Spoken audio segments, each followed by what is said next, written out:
Assalamualaikum warahmatullahi wabarakatuh. Pertama, dalam setiap diri kita ada yang namanya an-nafs, ego. An-nafs punya kepentingan, namanya hawa nafsu atau interest. Hawa nafsu ada dua. Hawa nafsu ghadabiyah, yaitu hawa nafsu yang mendorong kita untuk berambisi. Harus jadi bupati, harus jadi presiden, harus jadi DPR, harus jadi ketua umum PBNU. Itu didorong dari hawa nafsu ghadabiyah. Tapi kalau dengan segala cita-cita, kalau niatnya dengan baik, caranya baik, tujuannya baik, mana baik itu luas sekali nih. Luas sekali mana baik ini. Tujuannya baik, kalimatillah, ibtigha mardatillah, caranya dengan baik, la tadzlimun wala tudzlamun, la dharara wala dirar, niatnya baik, maka namanya bukan hawa nafsu ghadabiyah, tapi namanya himmah. Jadi saya harus jadi presiden, gitu kalau dengan cara baik, niat baik, tujuan baik, namanya himmah.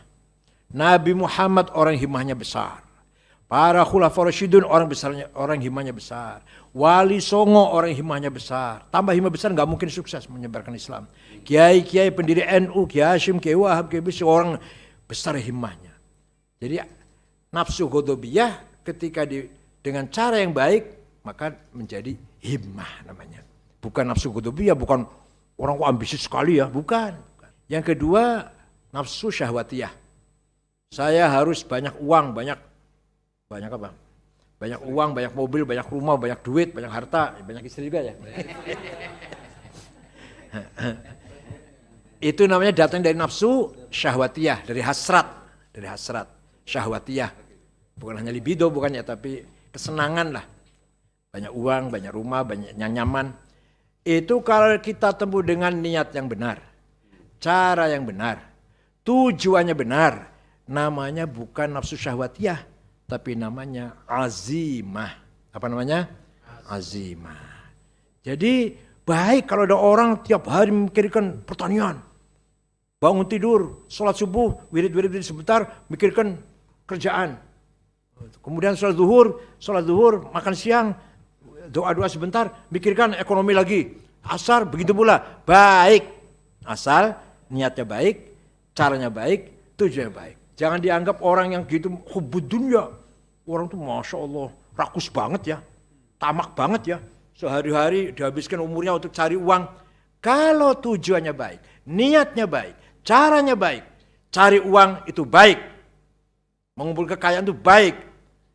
Ini baik itu luas sekali nih, awas baik itu luas sekali nih. Artinya kalau agak rinci gini, ya. Halal ada 3 macam. Halal dzati, halal kasbi, halal tasarrufi. Begitu pula haram.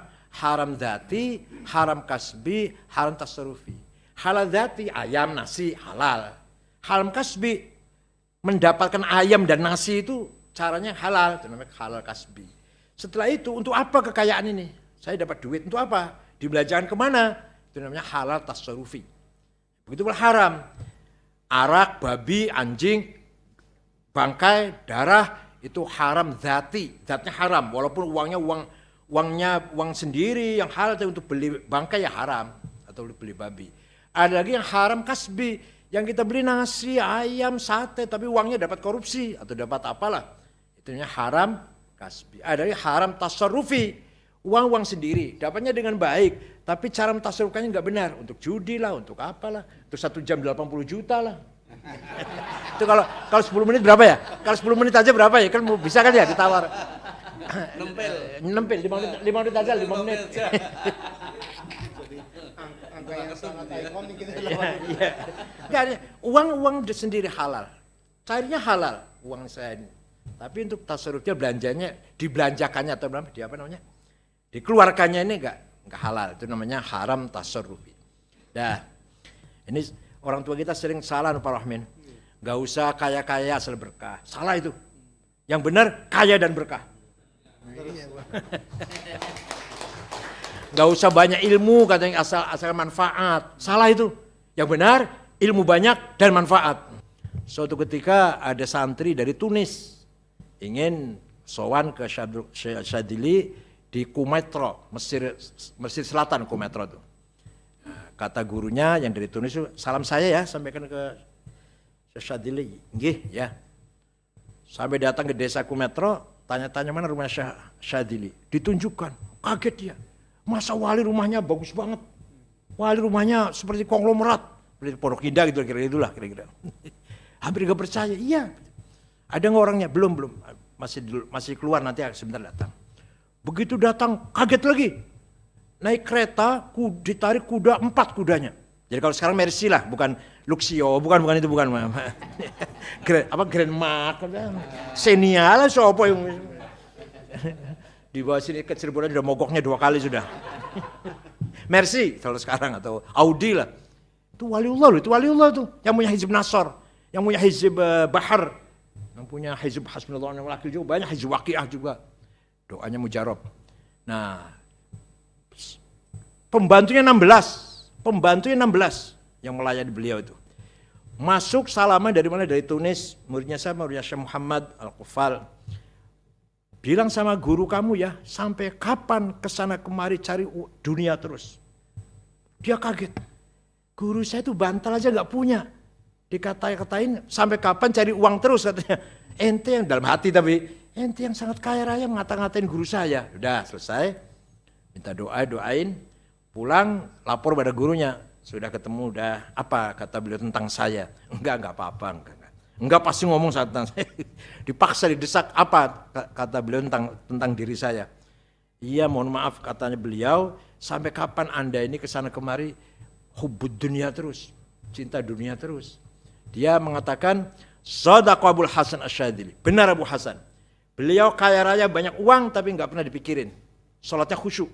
Saya nggak punya apa-apa, tapi begitu Allah proposal kemana lagi ini ya, baru Allah Akbar, belum ruku aduh ini anak bayar SPP, ada bayar tagihan kredit, tapi belum begitu sujud, aduh undangan kemana lagi yang amplopnya agak besar ini ya, artinya sholatnya tidak khusyuk karena memiliki harta terus, jadi hartanya ditaruh di hati. Syaikhul Hasan Syadzili kaya raya tapi nggak pernah dimasukkan hati. Ini bahwa dan dalam Al-Quran itu setiap menterminologikan ya, mendefinisikan harta itu Quran itu khair. Khair itu apa artinya? Hal yang baik.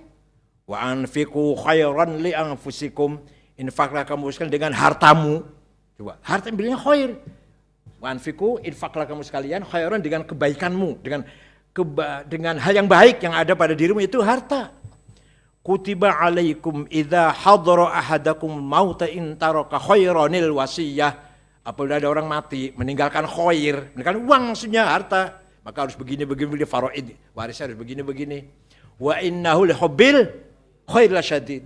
Manusia itu sangat mencintai harta. Khair bilangnya. Ya Quran enggak pernah mengatakan dunia itu harta itu syar, jelek, enggak pernah. Khair. Kita gayanya kadang-kadang kayak nggak seneng duit, gaya aja, masya Allah, padahal dalam hatinya. Ini kadang-kadang banyak sekali yang pura-pura sufi, pura-pura zuhud, padahal dalam hatinya uang. Menurut kitab Fathul Mu'in, yang namanya jihad itu bukan takbir Allah Akbar, itu bukan, takbir itu bukan. Jihad itu dalam Fathul Mu'in. Faslun fil jihadi wa huwa fardu kifayatin marratan fi kulli am wa anwa'uhu arba'atun itsbatu wujudillah wa iqamatu syari'atillah wal qitalu fi sabilillah wa daf'u darari ma'sumin musliman kana aw ghairu muslim bil it'ami wal iksa'i wal iskani wa thamanid dawa'i wajr tamrid. Ini kitab kuning Pak yang diaji di pesantren. Ngajinya santai tapi yang dibaca sulit. Kalau di sekolah beda, pakai dasi, tapi terjemahan dibaca. Kalau di pesantren enggak, kitabnya sulit dibaca, sulit ya. Fathul Mu'in paling sulit, Fathul Wahab, Fathul Mu'in. Tapi ngajian santai. Ini karangan Syekh Muhammad Zainuddin Al-Malebari, India Barat, Provinsi Kerala. Pasal ini menjelaskan jihad hukumnya fardu kolektif, minimal sekali dalam 1 tahun harus dikerjakan. Pertama adalah bagaimana mengajak masyarakat beriman pada Allah. Yang kedua, wa iqamatu syariatillah, mengajak masyarakat beribadah. Yang ketiga, bila perlu, kalau memang mempertahankan diri, angkat senjata. Yang keempat, yang paling penting nih, yang keempat, wadaf'u dharari ma'sumin, memberi perlindungan kepada setiap warga yang baik-baik, bukan yang pelaku kejahatan, musliman kana au ghairu muslim, muslim atau non muslim, wajib dilindungi. Itu jihad tuh, melindungi warga masyarakat yang baik-baik, bukan pelaku kriminal, muslim atau non muslim. Dengan apa perlindungannya? Bil it'ami,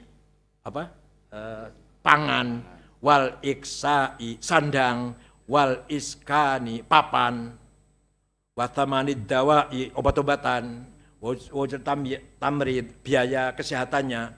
Ya Allah, jadi kita fatwa ini udah bahas itu, Pak. Kitab kuning itu udah bahas itu. Bagaimana bangun masyarakat yang baik lah. Masyarakatnya beriman, beribadah, siap pertahankan membela harga dirinya, dan sejahtera. Negara harus memberi perlindungan kepada seluruh warga negaranya, muslim atau non muslim, cukup pangan, cukup sandang, cukup papan, dan sehat. Luar biasa gitu Fathul Mu'in ini.